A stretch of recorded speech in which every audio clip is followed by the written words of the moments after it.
Book of First Chronicles is a retelling of the history of God's people from the vantage point of the temple. Now, this is looking at the book as a whole. If you look at 1st and 2nd Samuel, 1st and 2nd Kings, and then you look at 1st and 2nd Chronicles, you're going like, it's different. I mean, you don't find David and Bathsheba. You don't find all that stuff. I mean, it's just all of a sudden it's gone, and all the bad guys are basically gone from Israel.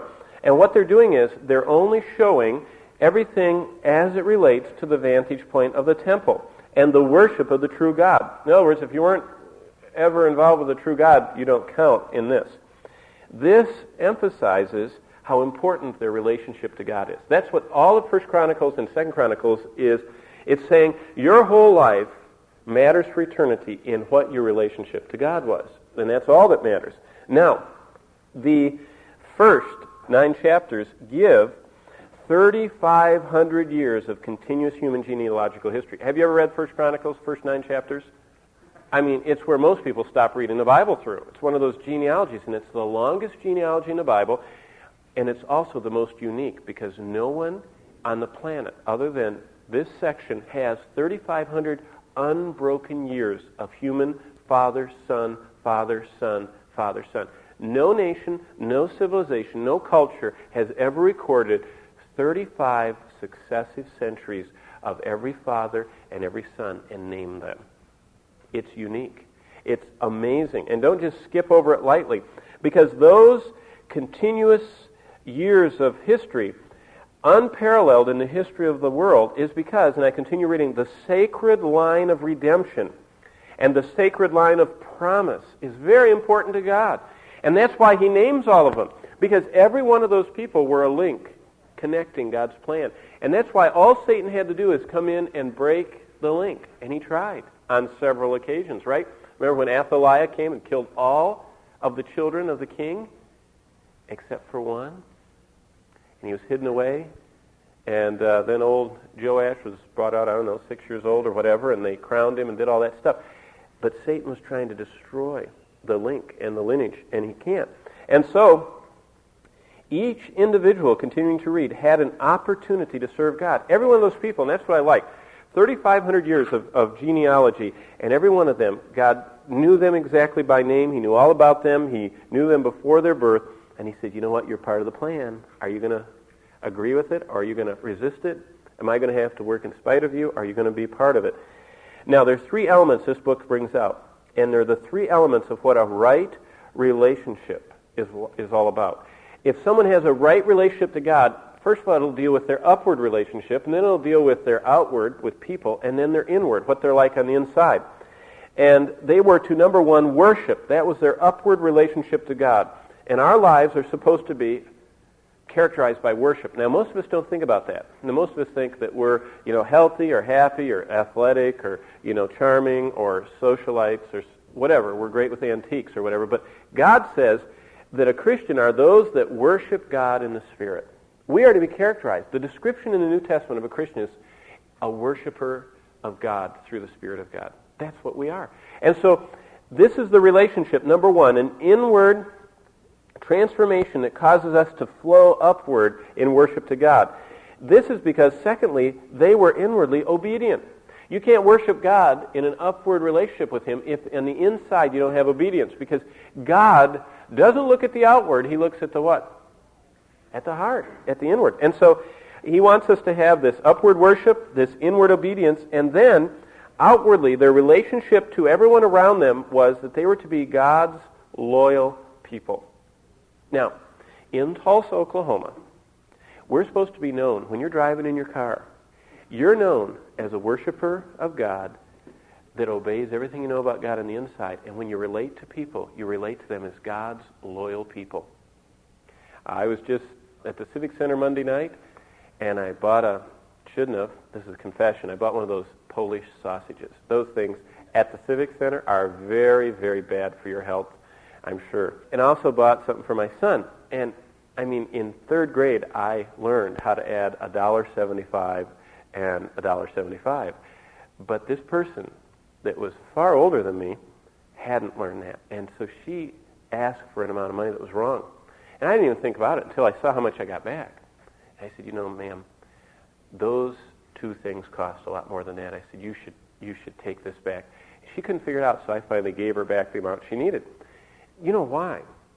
Because the group that was at the Civic Center, I mean, I would have done it anywhere, but especially the group that was at the Civic Center was a Christian group.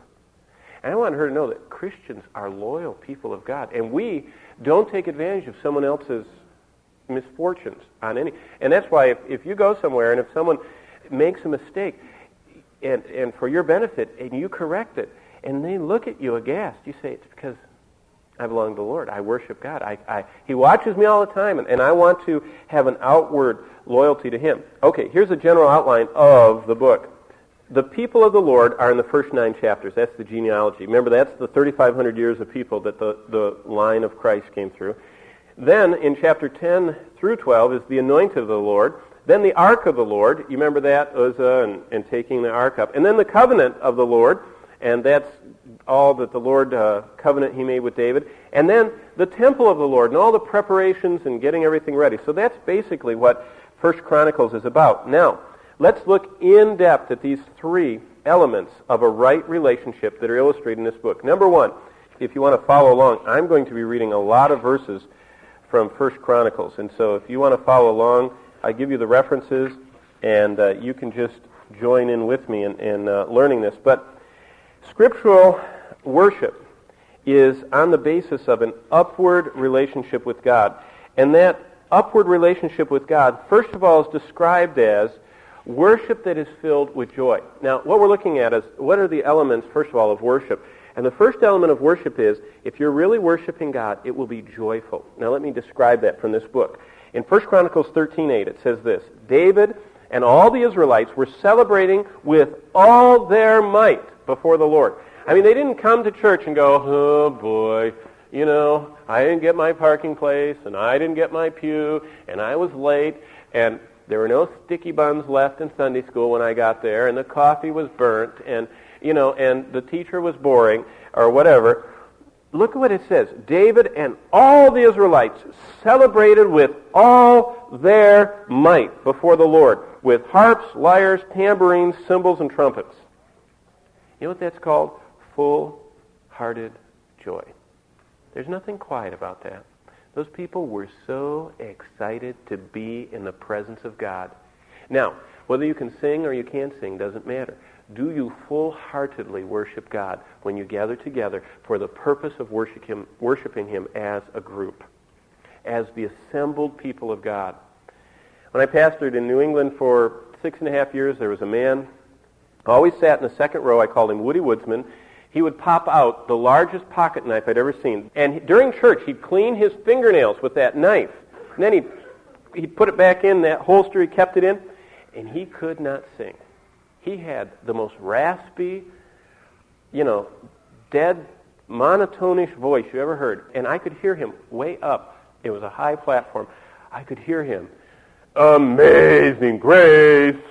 And he just, as hard as he could, he bellowed out those songs. Do you know why? He wasn't there for choir practice.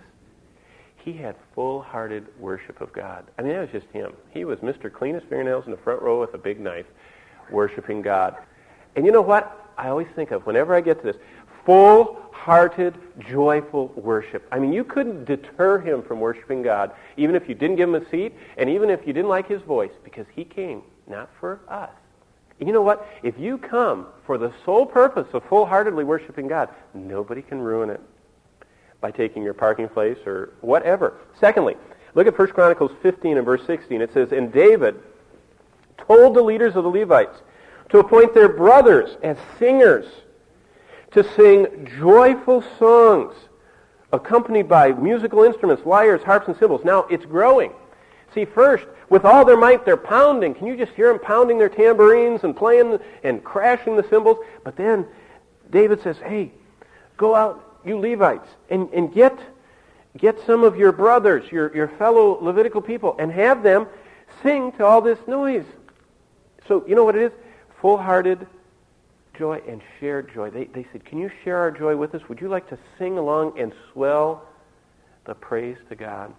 You see how it was infectious? They didn't want to just worship God alone and say, hey, we're the Levites and we're going to bang our stuff. No, they said, would you help us?